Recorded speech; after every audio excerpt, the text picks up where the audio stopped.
Welcome to the Social Chase podcast. I'm so excited because we have Dr. Brian Boyd as our guest today. I saw Dr. Boyd on Autism Speaks was speaking about him on LinkedIn, and I said, I have to meet Dr. Boyd. So I tracked him down, and he was so gracious to be our guest today. Along with co-hosting today is my son, Chase Taylor. Hi. So Chase, introduce Dr. Boyd. I am honored to read Dr. Boyd's bio. Dr. Brian Boyd is Interim Director of the Frank Porter Graham Child Development Institute and the William C. Friday Professor in Education in the School of Education at the University of North Carolina at Chapel Hill. Dr. Boyd is quite engaged in research that involves the most vulnerable and often marginalized populations. As a special educator by training, much of his research has involved the development of and evaluation of evidence-based practices that could be implemented within school and home contexts. His most recent work has focused on how issues of implicit bias and race affect the outcome of children with and without disabilities. Currently, he serves as vice president of the International Society for Autism Research. He also serves on multiple national boards that are dedicated to improving the outcomes of autistic persons and those from historically underserved and under-researched communities. Well, I'm so happy to be here. Thank you for the introduction, Chase. You're welcome. So, how did you get started in autism research? Oh, that's such a good question. I think a lot of people get started in autism research because they have a very personal connection, a family member. For me, I got started as an undergraduate in college. I was a college student in Virginia at the College of William and Mary. And I ended up working one summer as a camp counselor in North Carolina for a camp serving autistic people across the age range from young kids to adults. And I so thoroughly enjoyed the experience that I decided right then and there that summer that I wanted to keep working with autistic children and adults. And I asked one of the people who was helping support us young campers that summer. She was working at the TEACH program, which is a statewide autism program in North Carolina for autistic people. She was out there helping support us campers, and I asked her how I could stay involved in autism, and she suggested I contact the head of the TEACH, the director of TEACH at that time, whose name was Gary Mezabov. And Gary Mezabov helped me find a job and at the TEACH program after I graduated. And that job led me to want to do research and to continue to focus my career on autistic children and families. So I've been in the field now since 1998. So it feels like a long time, and I enjoy it and just am passionate about it as I was when I was a young kid, a young college student just starting out. So That is just so impressive. I'm not sure if you realize it, but we live in an underserved community. And so that's been my passion because I see the disenfranchised. I see how they're not part of studies, or their voices aren't heard, or they don't know how to use their voices. They don't know how to find resources, or the resources aren't local. So I'm just so excited that you're doing this type of research and that you got so interested in such a young age. That's so exciting and so impressive. That's that you got touched by autism because they're so pure, right? There's one thing I know, it's like, with Chase, is just pure. This is who they are, and not think about anything else. It's just who I am. And it's just such a great experience for me as well. yeah, it's so true. I mean, when I first started in the field, I didn't have autistic family members, but since that time, I have cousins on both sides who are on the autism spectrum. So I've become personally touched by autism. But the other part of that is I started seeing more families of color who had autistic children. And I was realizing that their needs are different because their experiences and lives in America are different. And so I really, and also me being a person of color, I recognized some of the experiences they were having. So I realized that not enough of our research included families of color, not enough focus on underserved families and communities. And so at some point, I began to pivot my work to really try to concentrate on those families and their particular needs, because being at the intersection of race and disability, exposes you to different strengths, but also different challenges within America, and we need to understand those. And I think as parents, I can speak for myself. We're very overprotective. Mhm.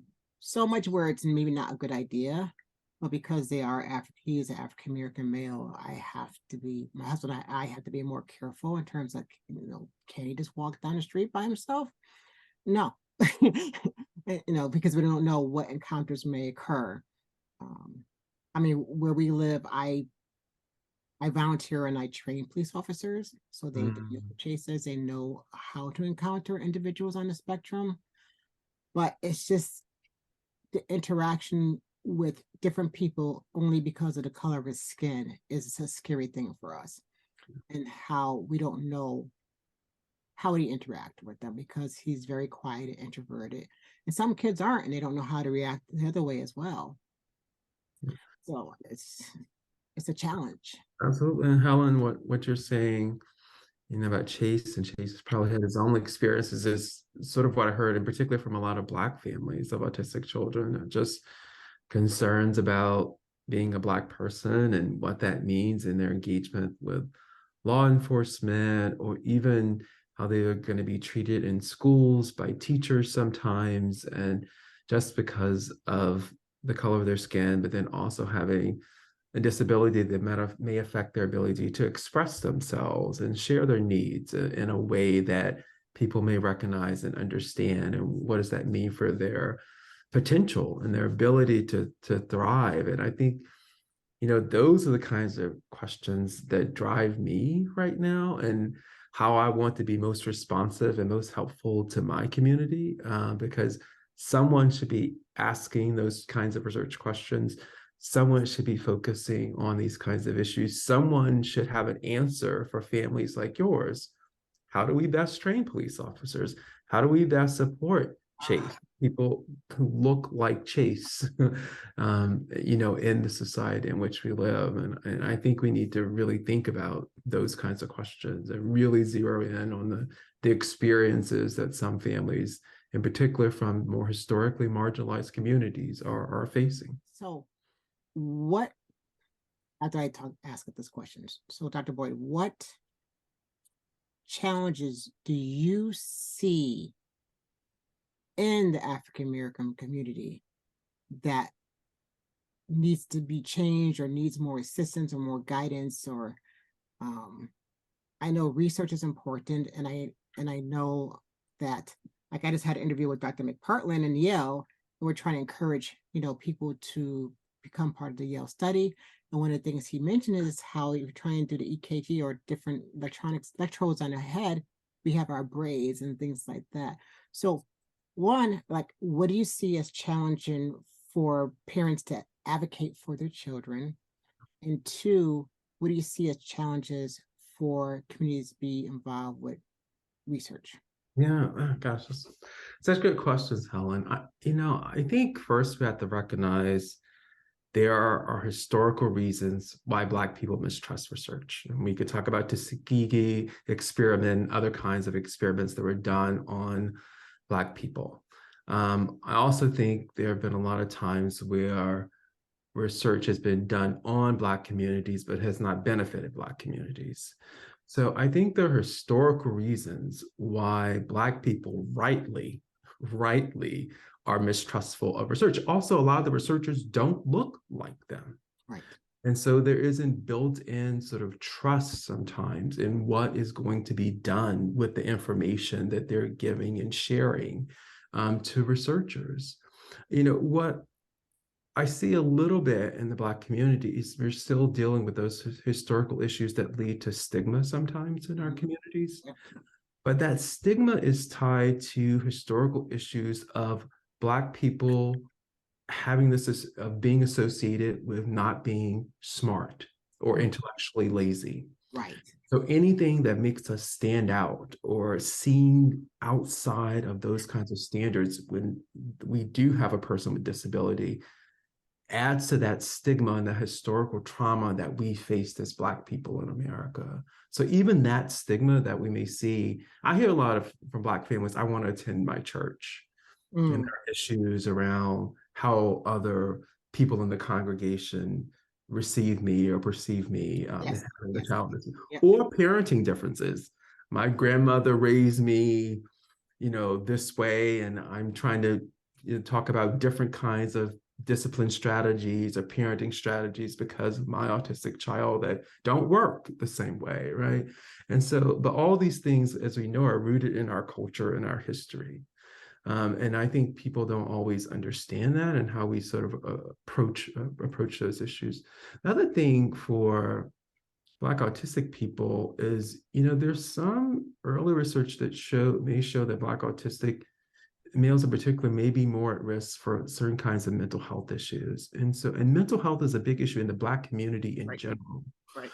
So how do we think about this within Black autistic kids and their mental health and protecting their mental health and supporting their mental health as they're aging with autism? So I think there's some things that we have to think about as a community issues that we're facing and that we need to learn more about. But building trust is on us as researchers. We need to do more to build trust with community. Yes. That's not on Black people. No. That's on us. And we should take on that burden of doing that. Right. I think one of the things, and Chase, I'll let you chime in. So I think one of the things, just talk with different people on the spectrum is the stigma of the family. Is like some people don't even want to tell their parents when they become adults that I have autism. And I tell them, I said, it doesn't define who you are. It just enlightens to you why you're having these challenges. And if your family loves you, they're going to love you. It's not about the autism, it's about them loving you and supporting you. So what's more important, to worry about a label, or more important to support that person that you love? Right.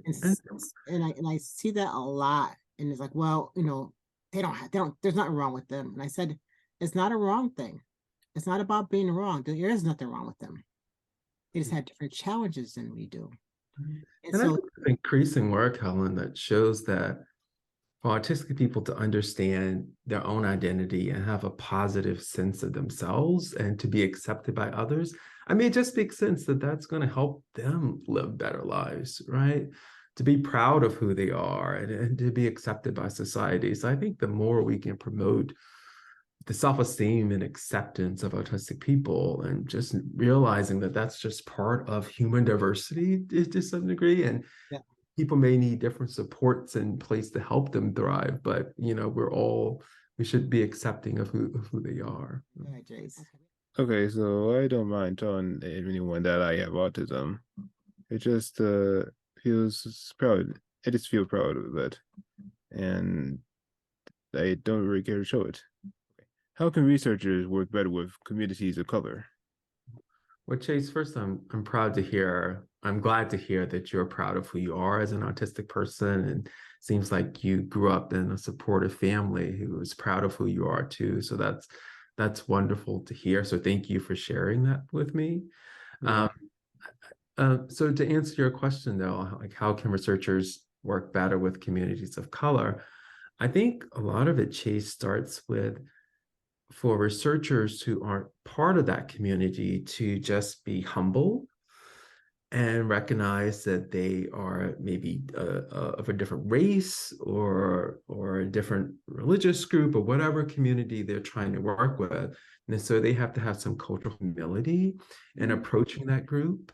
And they have to spend some time building trust with that community and learning what are their norms, what are their values, and how to best engage them. So cultural humility and trust building, I think, are some really important things to think about when you're starting to work with communities of color. So those would be my two answers to that question. Thank you for the question. Yeah, I think when I was Welcome. with Dr. Roger Joe, he's also from Yale. He's doing a study, and I did a video. We did an interview with him as well, and like he stated that your information is not going to be shared. It's just for research. Again, that's our fear. Somebody's going to come in the lab, take our information, use our DNA, whatever it might be. And so he really assures it's not like it's labeled with your name on it. Right. So things like that. And again, what Dr. Partland was doing as well is that he realizes that people have families. And so he's making sure you have transportation, Mhm. that they pay you for the day, Yeah. and they feed you. Yeah. Yeah. So some of the key things to get people to be involved, because, well, what am I going to do with my kid? Well, they have a daycare for your other children. Right. So, I mean, all those things are very important to realize the culture of what, some may be, their lives might be like, they're taking that into consideration. So that's important. Absolutely. I think we see that a lot, in particular with underserved families, right? Right. That those logistical barriers to participation, maybe not having a car to drive to the lab, having to work odd hours, work shift kinds of jobs, like their just ability to participate in research can be affected. So how can we be more flexible Right. as researchers to make sure those families can get involved when they want to get involved? So it is something we have to think about, breaking down those logistical barriers for families and doing more outreach, targeted outreach to communities, going where they go. There they go. Right? Yes. We know like beauty parlors and and Right. barber shops are big in the Black community. I spend a lot of time talking to my barber. And so going to where we know people go to do some of that outreach too is really important. Okay, Jason. Okay, so why is it important to do research in schools? Oh, another great question. Hmm. One of the reasons I do research in schools, Chase, is because at least within America, we have public education, which means that all kids, regardless of their background, regardless of their ability levels, should be able to get access to services in schools. So by doing research in schools, we should be able to reach more children and a more racially and ethnically and linguistically diverse group of children. And those are the ones I want to see represented in studies. I want my studies to look like America. And so that's where kids go. Most kids in America go attend some kind of school setting. So because that's where kids go. That's where we should go to do our research. We should go to where they are. So that's another way to remove barriers for families, right? We aren't requiring the family to bring the kid to us. We're going to the school where kids already are to help them participate in research and to do work there. So I just think it's a great way to reach more kids, Chase, and to make sure that the kids who end up in adults, sorry, I say kids because I so work with children more often, Same the thing. kids Yeah. and adults who end up in our study sort of look like we want the racial composition of America. So that's why I do work in schools. Oh, okay. Interesting. That's an excellent idea.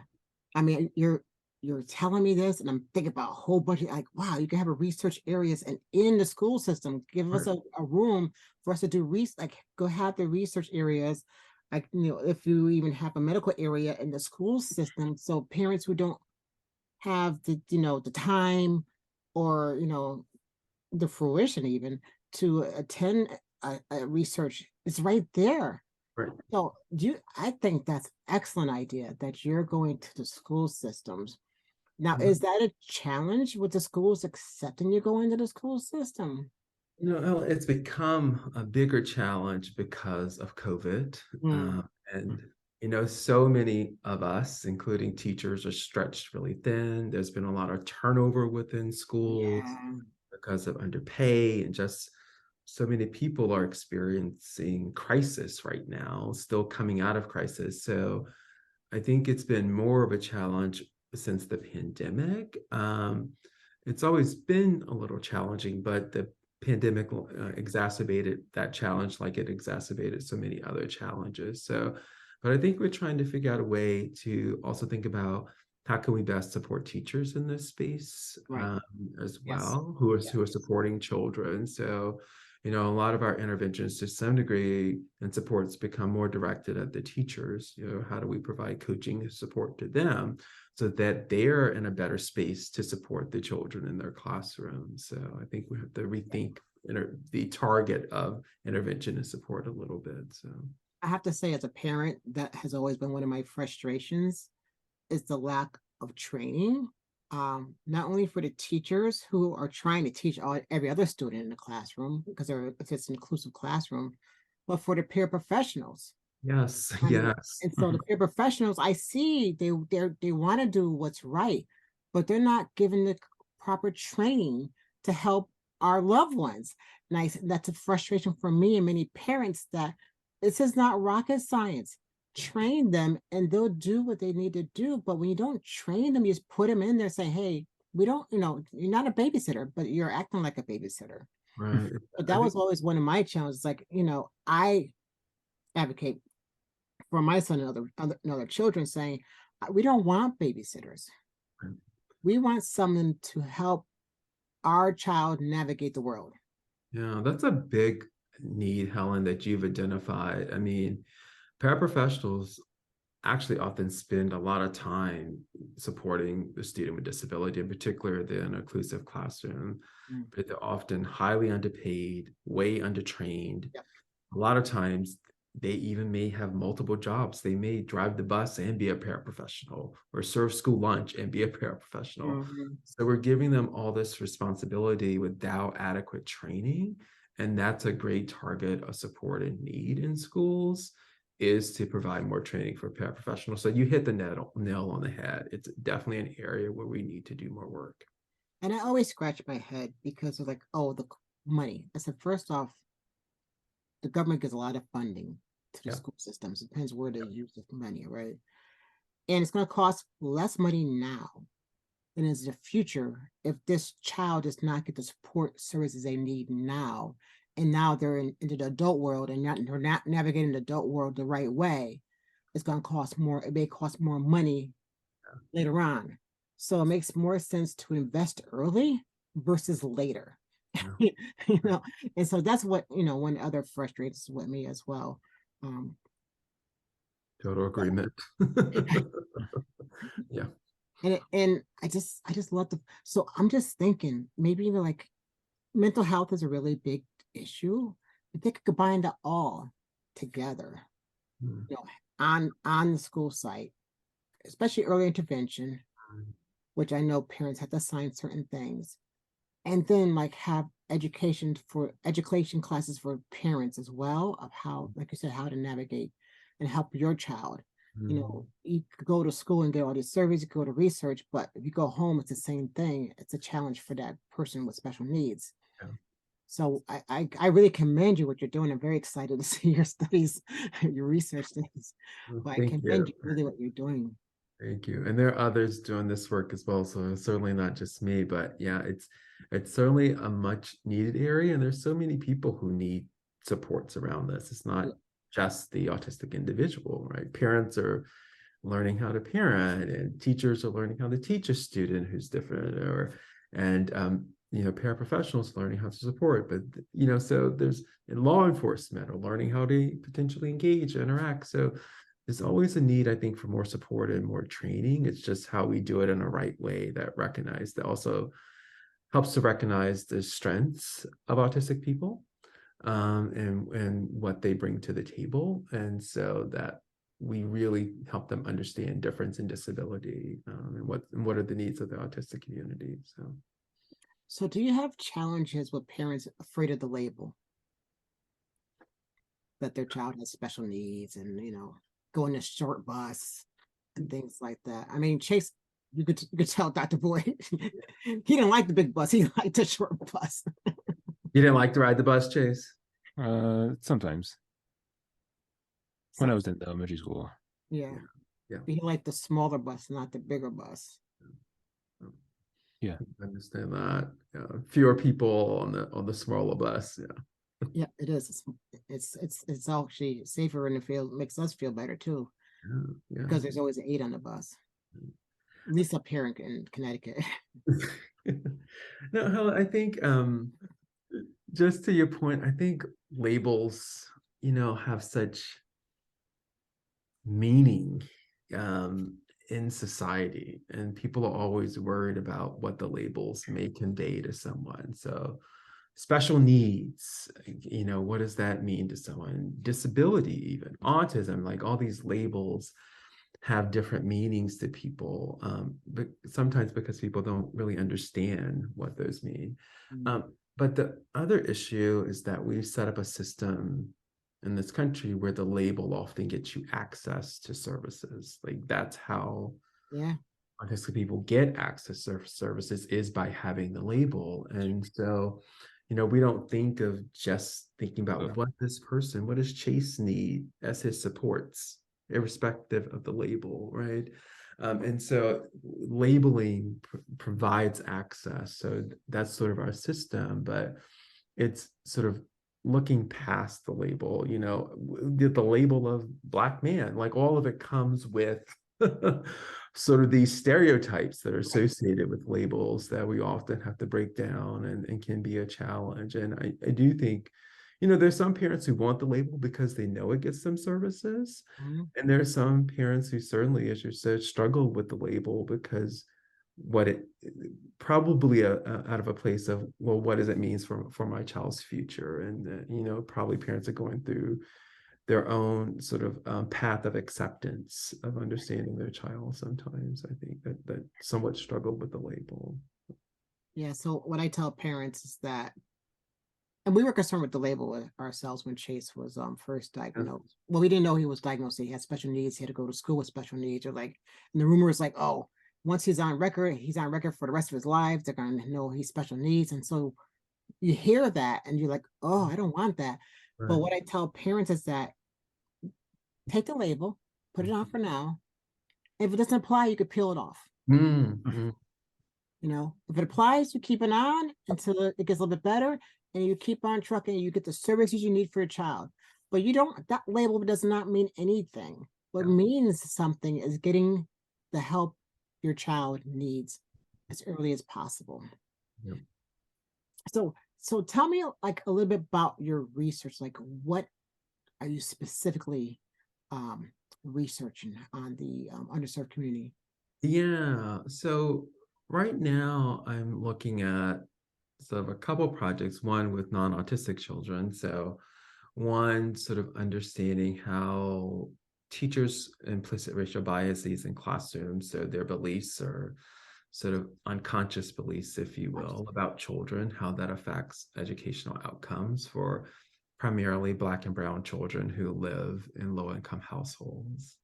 The other, we've been trying to do some work in partnership with the Color of Autism and Camille Proctor's group, looking at sort of resilience of Black families of autistic children, but also their experiences with discrimination and how that impacts their own mental health and their own parenting and their own interactions. So trying to understand sort of the cultural strengths and assets of our community, but also the challenges that are associated with racism in America, not race in America, but racism in America. Right.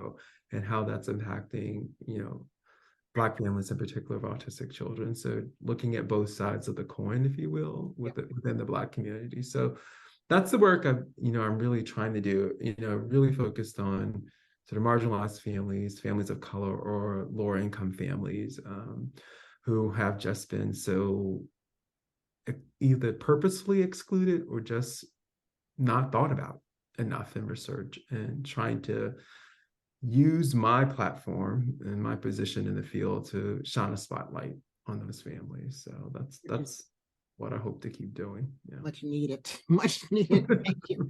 So one of the things is you're right.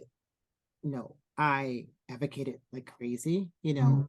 went to the school, Yeah. had all my research. It's like, no, you're not gonna do it. You're not gonna undermine my son. No, you're not gonna dumb down his curriculum. No, you're not doing this. No, no, no.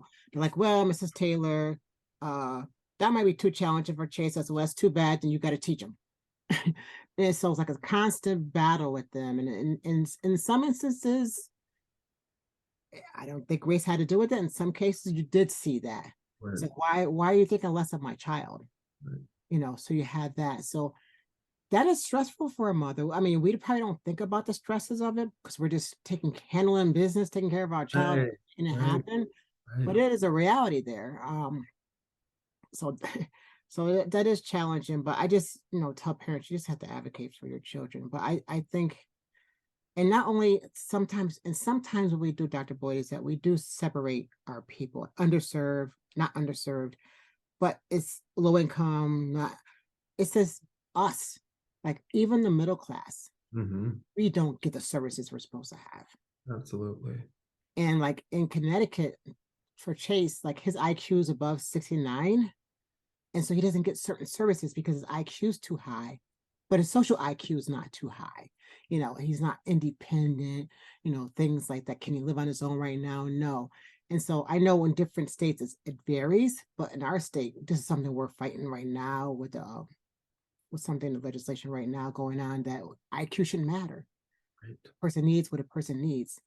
And it's just a challenge for us parents to make sure you're getting the appropriate education for your child, and when you're getting appropriately um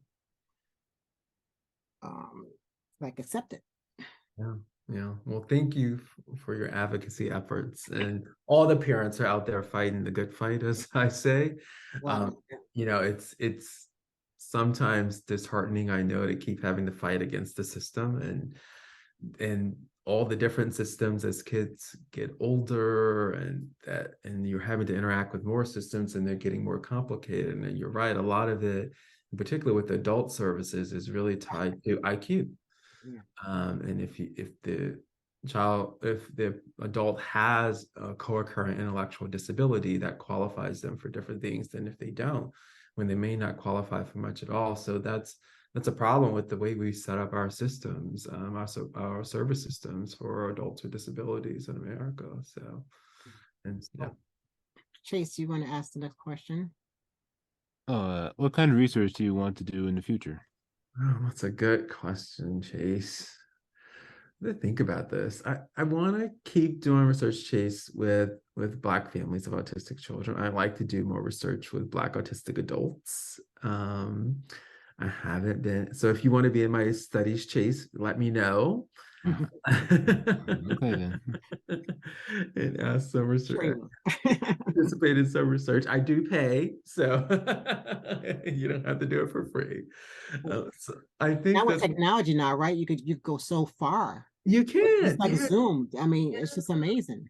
Yeah, I mean, if anything, that's been a benefit of the pandemic, is that we realize we can do so much virtually and we can reach so many more families that way. And I think families have gotten used to participating in research and intervention and supports that way. So they're used to it now. So that is a good thing. So I think anything that improves reach and access to our research is a helpful thing. So yeah, that's a very good point.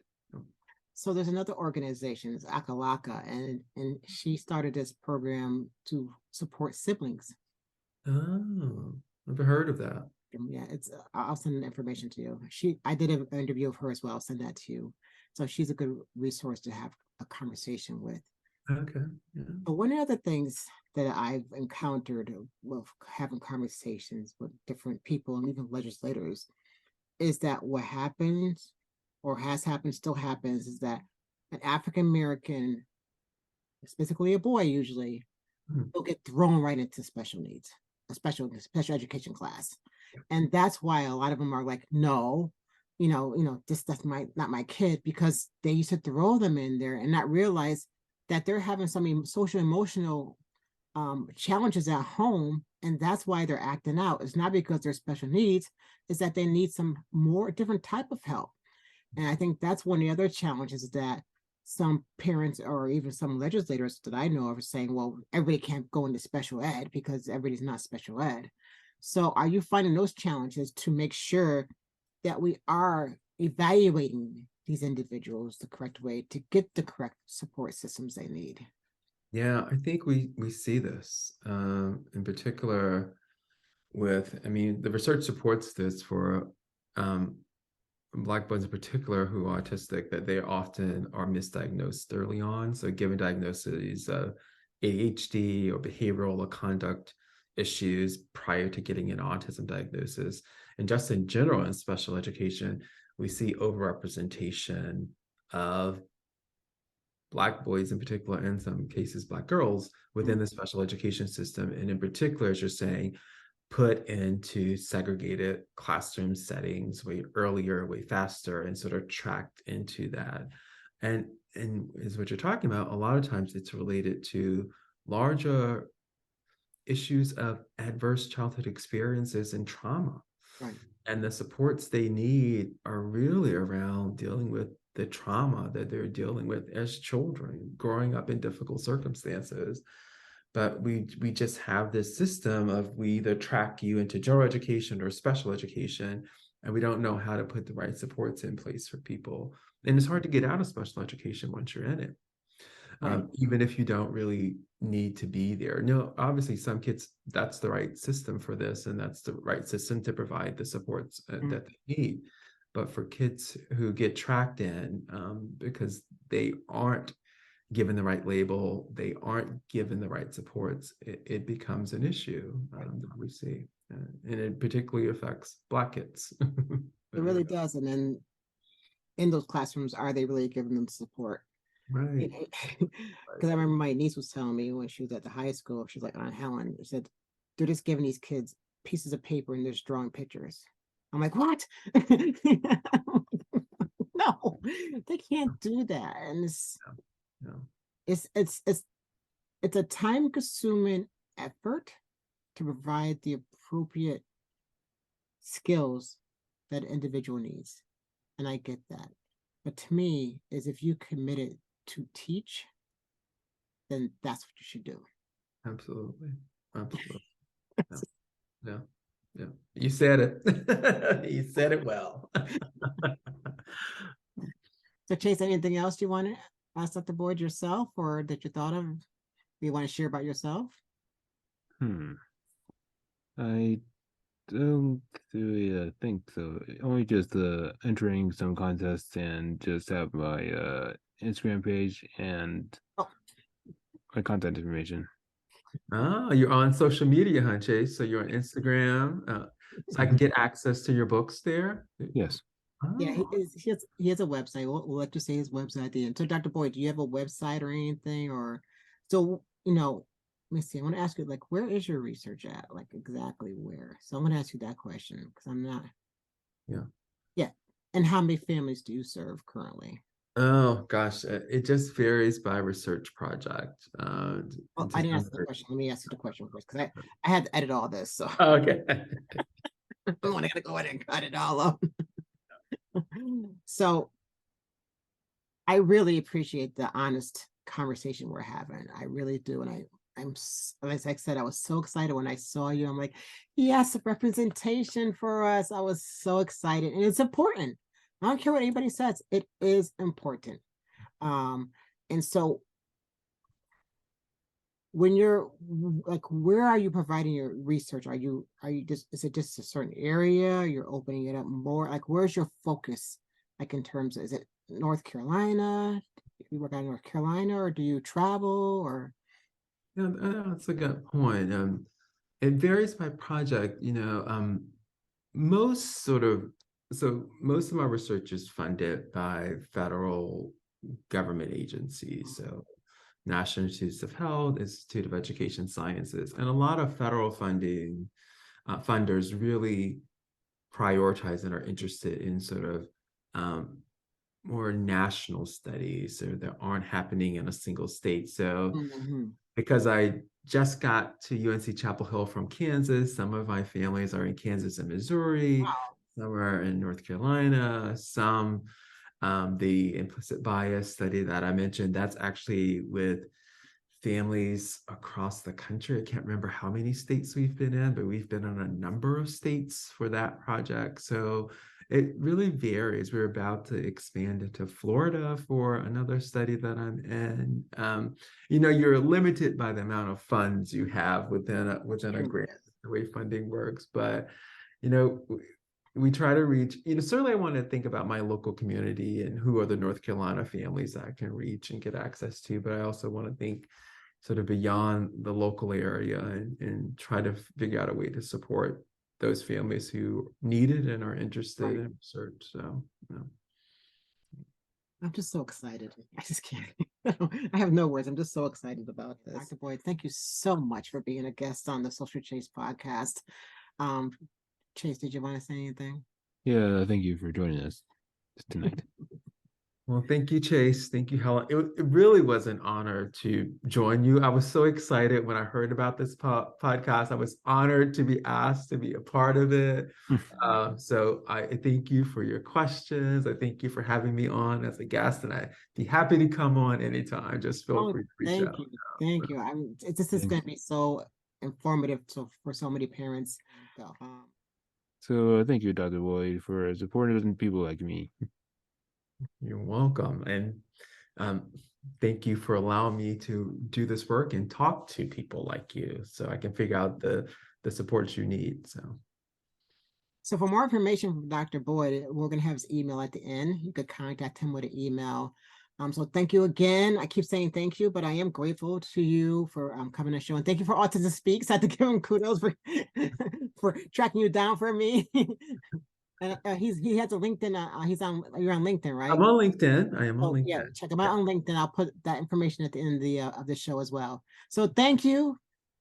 I look forward to meeting you one day in person. And you have a great day. Thank you to both of you too.